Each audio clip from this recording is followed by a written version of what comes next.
Sup people? Okay, so I know I said that in this the next Hi people. So I know I said that in the next video.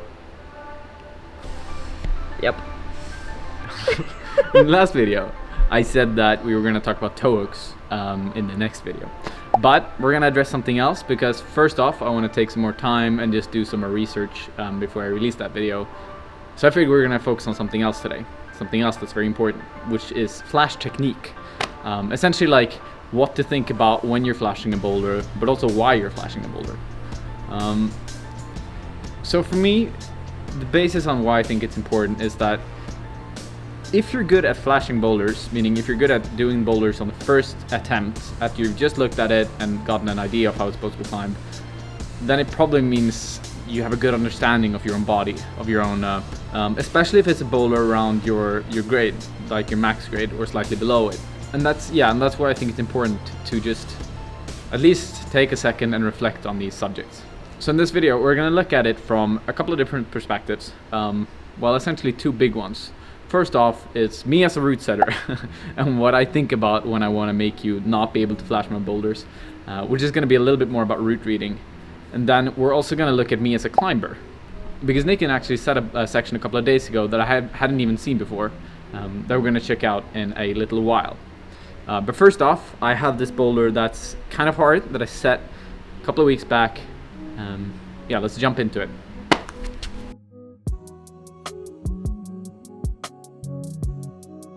As most route setters do, I wanted to set something that was accessible to everyone. Powerful, crimpy moves with a fairly distinct crux right here.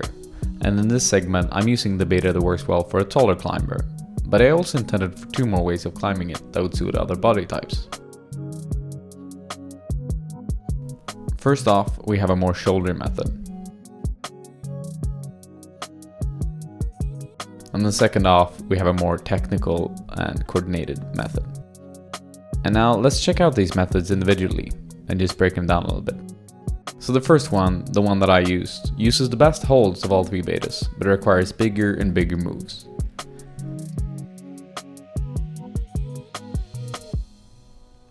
Often this also means that the beta will work better for someone with just a bigger body type.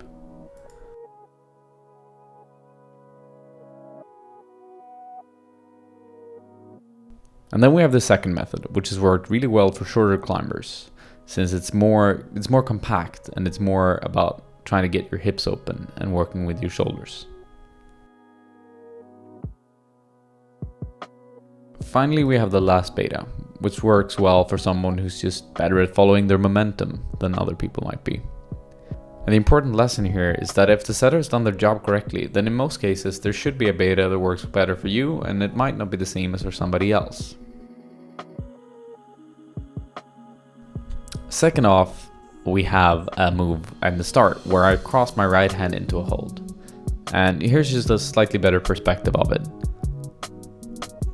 Here I had the idea of forcing the climber to have to go with the right hand by blocking off the hold against the wall. And if they fail to read this, then I wanted them to have a pretty, rough time and attempt a desperate match and hopefully fail. Which, in my experience, is a route setting trick that most setters like to work with, sort of fooling the climber into thinking there's a beta that might not be the intended way. Okay, so yeah, those were my general ideas when I set a boulder. And now we're going to take a look at something else, which is when Nicken sets a boulder. So we're going to start off with the green one, which is a 6B, but it's like all the holds I know very well. I know that I'm going to be strong at them, and so pretty much all I have to plan in advance is more so about confidence than anything else, and just know that each position should feel quite easy for me, and just maintain that feeling throughout the boulder. Okay?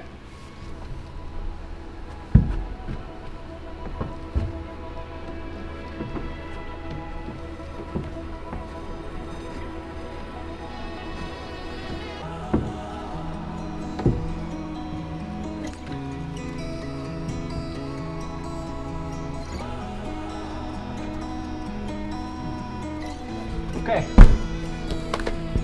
I mean, that's kind of the perfect example of where you don't actually have to plan so much for the climb. You just quickly read it. I knew that it would be kind of a step up at the top, so I thought about that before. But other than that, it was really just like hold the jugs and make sure you maintain tension throughout the body. If I wasn't secure enough, if I didn't trust that I would stick onto the holds well enough, then I might tense my body more than I need to in some moves, and therefore not reserve enough energy for the rest. So for example, a thing that I added like in the middle of this boulder was the toe hook. And the thing is, why I did this is because I knew the holds were good, and I knew the hold I was going to was good.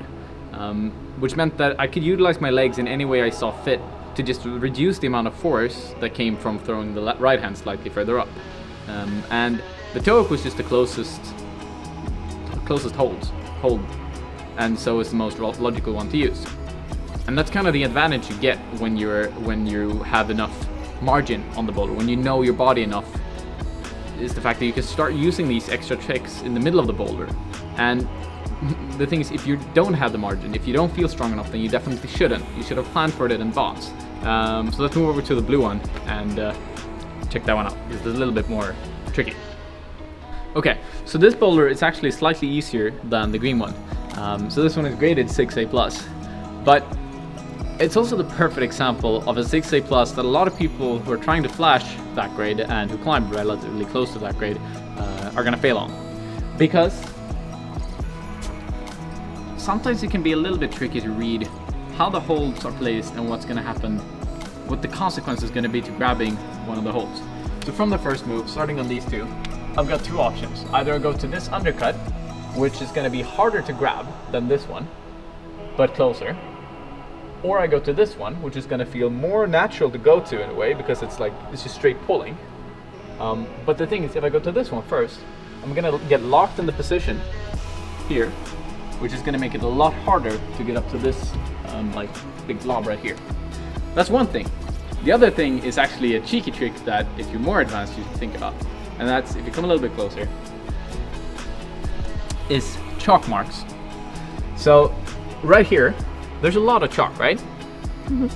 Opposing thumbs. Obviously a lot of climbers have taken this with the right hand, right? And if we look on the other side, maybe 1 or 2 or 3 climbers have been here with the left hand first. So the natural way is to gonna get the right hand into this one, which means that the most logical way is to go left hand first here. And this actually applies to pretty much any grade you climb. If you see chalk marks for the thumbs, go with that hand to that hold. All right, let's try it.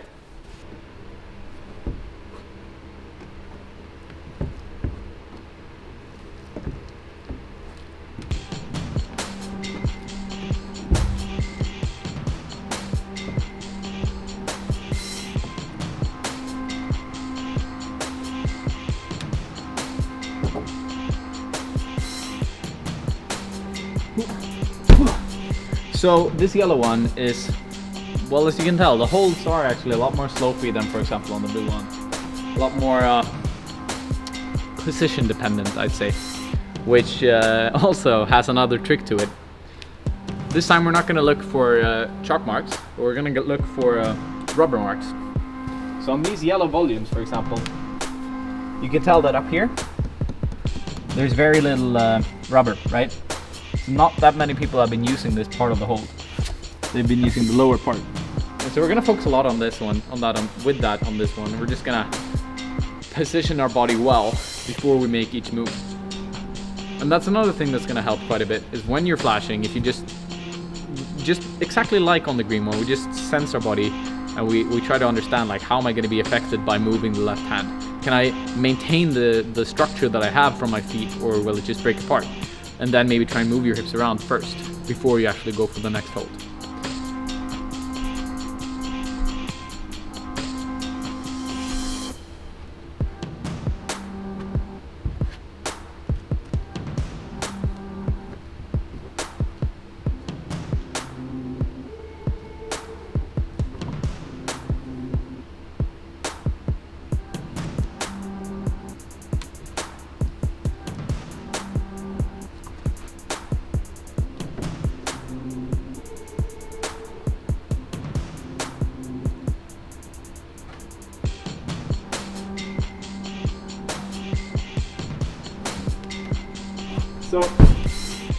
Okay, so the funny thing is that it's like,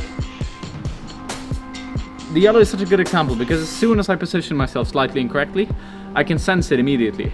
And so if I'm more of a stress climber, somebody who's just like powering through, rushing through each boulder, I'm gonna get shut down on that one.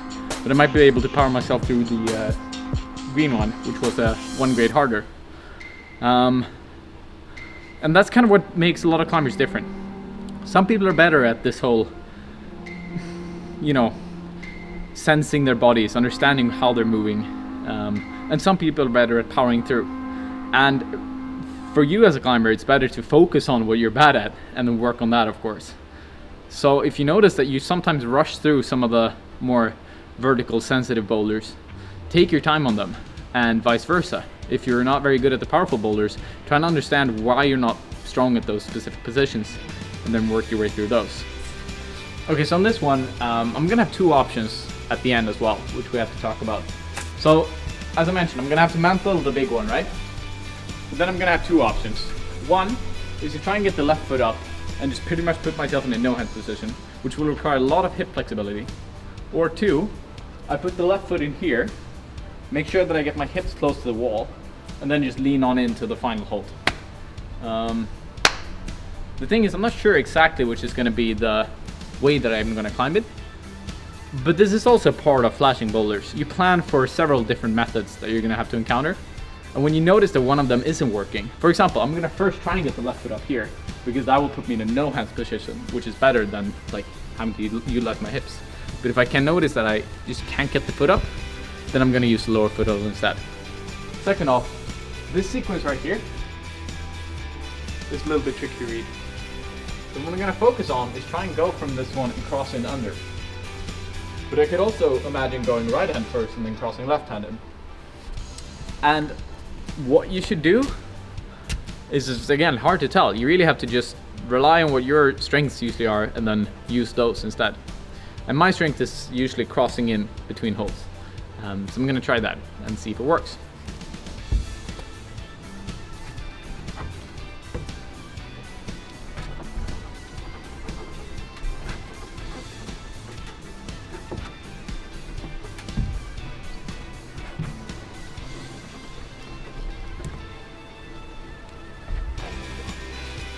Okay.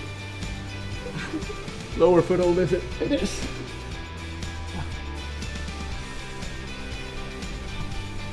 So that's like the perfect example of how important it is to plan your route ahead, and especially to plan your different options and try and maintain them in your brain. Right, final boulder is going to be the black one, and this one looks a little bit trickier because there's a ton of different holds. You got 4 on this box, and I'm like, what should I plan? Should I do something before or should I just go?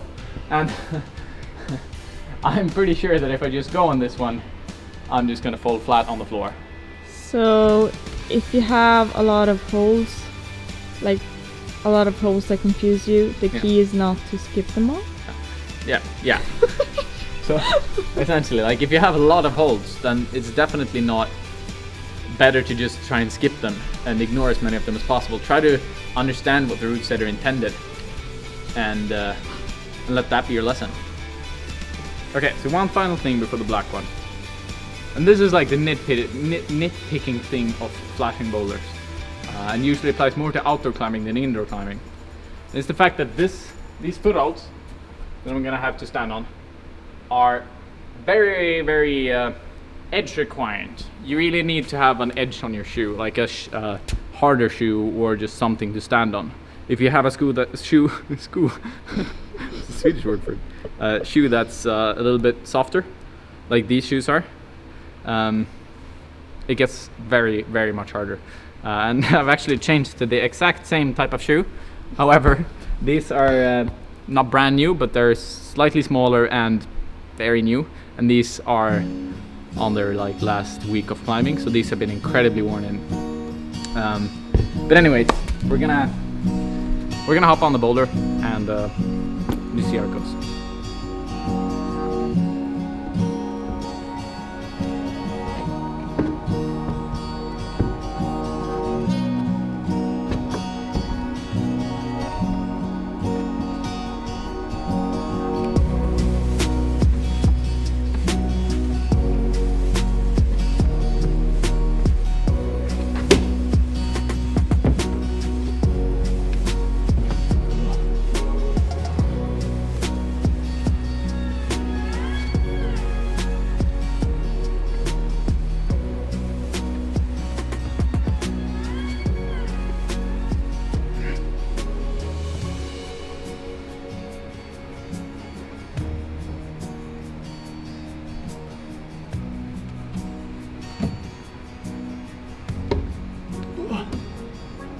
Okay. There we go. So I did skip one foothold, this one. But that was simply because I knew this foothold was really solid. I knew that both of my feet were solid, and I knew that I had a hold that I could go back and forth from. So I decided to just lean out as much as possible and see if I could reach the finishing hold. And since it worked, it was much easier to just use my height in order to finish the boulder, instead of actually instead of fully following the correct way. I mean, we're gonna end it there. I hope you learned something, or maybe you at least reflected on something in your own climbing. If you did, and if you liked the video, please drop it a like. It's always good for, you know, my channel, because it makes it grow. And also subscribe if you haven't already. That also helps it grow. And so, I mean, flashing overall is like, there's so many variables to how you do it, and I'd love to hear your thoughts. So drop a comment if you have any other suggestions on what you do to prepare yourself for a flash. Maybe help me learn something, or someone else. I guess that's it. See you later, folks.